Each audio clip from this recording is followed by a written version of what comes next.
Alright, today I'm going to be demonstrating the Project Source 1/2 inch by 2.5 inch cutoff riser for your in-ground sprinklers. This is what it looks like. This is the only place you're going to put your channel locks. You did not put them on the threads. It will damage quite quickly. So if you see here, you have these little cutouts. That's where you're going to cut it. That's why it's called a cutoff, so that you can cut it to the size you want. I'm going ahead and I put paint in those areas so you can see. You can cut it off here, or you could cut it off here, depending on the height of your sprinkler needed, which needs to be a 1/2 inch above your dirt line.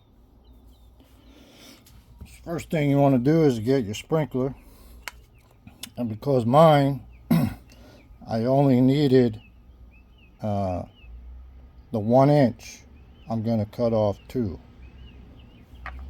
First thing I'm going to do is I'm going to put my 1.5 inch nipple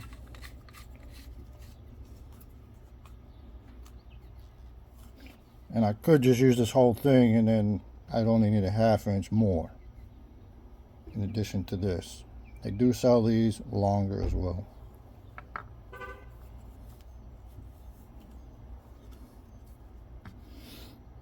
Okay, so I'm simply going to take a cutter, put it on the line,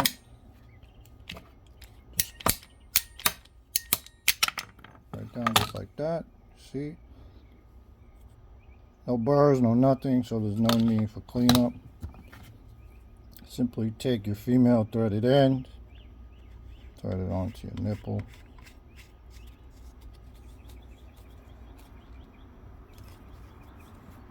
Simple like that.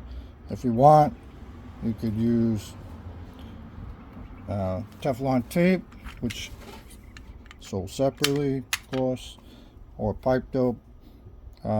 These plastic fittings are pretty good. They're pretty leak tight if you get them nice and tight. Don't over tighten them because it will crack.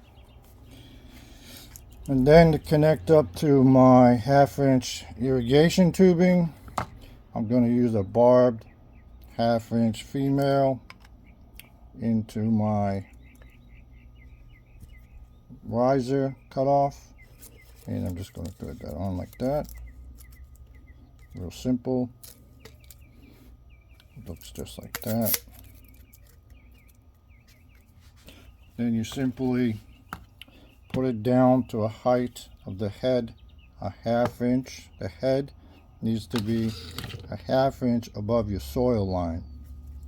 So this will go into the ground, and this will connect to your 1/2 inch tubing.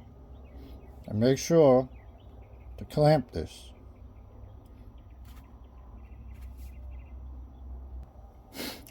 I recommend using secure clamps and not the automotive clamps because they do rust. So as you can see, this sprinkler is going to be roughly 8.5 inches into the dirt. Remember, leave a 1/2 inch. That accounts for the bottom here. It should be sticking up above the dirt. Not here, not here,